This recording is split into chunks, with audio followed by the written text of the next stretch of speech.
একদিকে ওয়াশিংটন, অন্যদিকে তেহরান, মাঝখানে পরমাণু চুক্তির ধোঁয়াশা ছায়ার মতো ঘুরে বেড়াচ্ছে একই প্রশ্ন বারবার, আর তা হলো চুক্তি নাকি যুদ্ধ। পারমাণবিক ইস্যুতে ইরান যুক্তরাষ্ট্রের দফার পর দফা আলোচনার পরেও মিলছে না সমাধান। সময় যতই যাচ্ছে ততই জটিল হচ্ছে এই সমীকরণ। যেখানে একসময় সমঝোতার আলো দেখা গিয়েছিল, এখন সেখানে অনিশ্চিত অন্ধকার। কিছুদিন আগেই বহু বছর পর সকল জল্পনা কল্পনার অবসান ঘটিয়ে প্রথমবারের মতো ওমানে মুখোমুখি বসেছিল ইরান ও যুক্তরাষ্ট্র। নাটকীয় সেই বৈঠকে ওমানের পররাষ্ট্রমন্ত্রীর মধ্যস্থতায় ৩ ধাপে একটা পরিকল্পনা দিয়েছিল তেহরান। কিন্তু সেই পরিকল্পনার পরও এখন পর্যন্ত কোনো নিশ্চিত সমাধানে পৌঁছায়নি দেশ দুইটি। ১২ এপ্রিল ওমানের বৈঠকে ইরানের পররাষ্ট্রমন্ত্রী আব্বাস আরাকচি মার্কিন প্রেসিডেন্ট ডোনাল্ড ট্রাম্পের মধ্যপ্রাচ্য বিষয়ক বিশেষ দূত স্টিভ উইটকফকে দেন এক প্রস্তাবনা, যেখানে প্রথম ধাপে ছিল ইরান ২০১৫ সালের পরমাণু চুক্তির মতো তাদের ইউরেনিয়াম সমৃদ্ধকরণ কমিয়ে ৩.৬৭% আনবে। এর বিনিময়ে যুক্তরাষ্ট্র তুলে নেবে ইরানের ওপর আর্থিক নিষেধাজ্ঞা এবং তেহরান পাবে তেল রপ্তানির সুযোগ। কিন্তু বাস্তবতা হলো, আন্তর্জাতিক পরমাণু শক্তি সংস্থার তথ্য মতে ইরান বর্তমানে ৬০% বেশি মাত্রায় ইউরেনিয়াম সমৃদ্ধ করেছে, যা প্রায় পরমাণু বোমা তৈরির কাছাকাছি। কেননা IAEA এর তথ্য মতে ইউরেনিয়াম সমৃদ্ধিকরণ ৯০% পৌঁছালেই তৈরি হতে পারে ভয়ঙ্কর পরমাণু বোমা।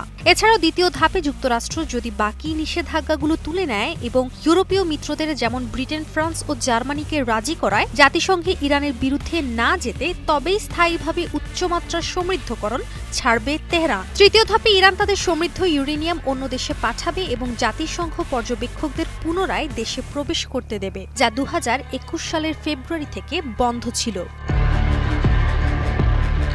এদিকে প্রথম বৈঠকের পর গত ১৯ এপ্রিল ইতালির রোমে অনুষ্ঠিত হয় ইরান যুক্তরাষ্ট্রের দ্বিতীয় দফার বৈঠক, যেখানে কিছুটা আশার আলো দেখা গেলেও বাস্তবে তেমন কোনো অগ্রগতি দেখা যায়নি। প্রথম বৈঠকের আগে ট্রাম্প বলেছিলেন ইরান পরমাণু চুক্তি না করলে যুক্তরাষ্ট্র সামরিক ব্যবস্থা নিবে, এমনকি ইরানের পারমাণবিক স্থাপনায় হামলা করবে যুক্তরাষ্ট্র। এ বিষয়ে হুঁশিয়ারি দেন ট্রাম্প। কিন্তু দ্বিতীয় বৈঠকের পরই সুর পাল্টেছেন তিনি। ইসরায়েলের সঙ্গে ইরানের পারমাণবিক স্থাপনায় যৌথ হামলার পরিকল্পনার বিষয় তিনি জানান, তাড়াহুড়ো নয়, কূটনীতি আগে। অন্যদিকে সম্প্রতি মার্কিন সংবাদ মাধ্যম নিউ ইয়র্ক টাইমসের এক প্রতিবেদনে জানা যায়, ট্রাম্প নিকট ভবিষ্যতে ইসরায়েলের সঙ্গে কোনো ধরনের সামরিক হামলা চালানোর সম্ভাবনা নাকচ করে দিয়েছেন। তবে একই সাথে হুঁশিয়ারিও দিয়েছেন এটা ট্রাম্পের প্রাথমিক পরিকল্পনা। তবে সমস্যার সমাধান না হলে ইরানের জন্য কঠোর পদক্ষেপ নেওয়া হবে। কূটনৈতিক বিশ্লেষকরা বলছেন, ট্রাম্পের এই আচরণ যেন পুরনো ইতিহাস স্মরণ করিয়ে দিচ্ছে। কেননা এর আগেও ট্রাম্প আলোচনার টেবিল ওলটপালট করেছেন।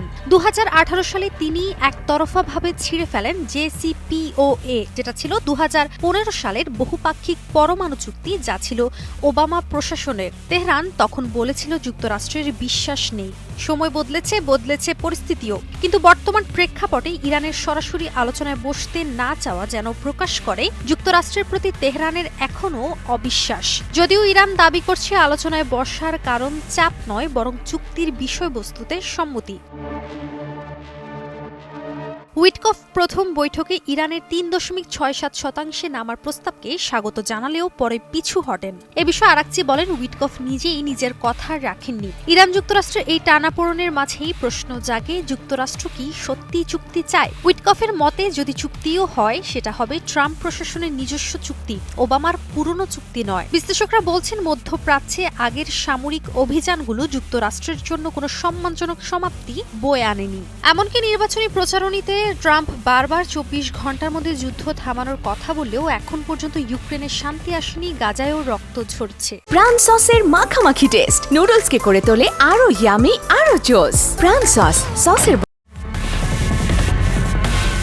আর কত বৈঠকের পর ইরান যুক্তরাষ্ট্র দ্বন্দ্বের অবসান ঘটবে, ফিরবে পরমাণু চুক্তি? তা নিয়ে এখন কৌতূহল বিশ্ব রাজনীতিতে। ইরান আর যুক্তরাষ্ট্রের কথার লড়াই এখন দাঁড়িয়ে আছে পরমাণুর রহস্যের দোরগোড়ায়। কাজী অহনা, নিউজ 24।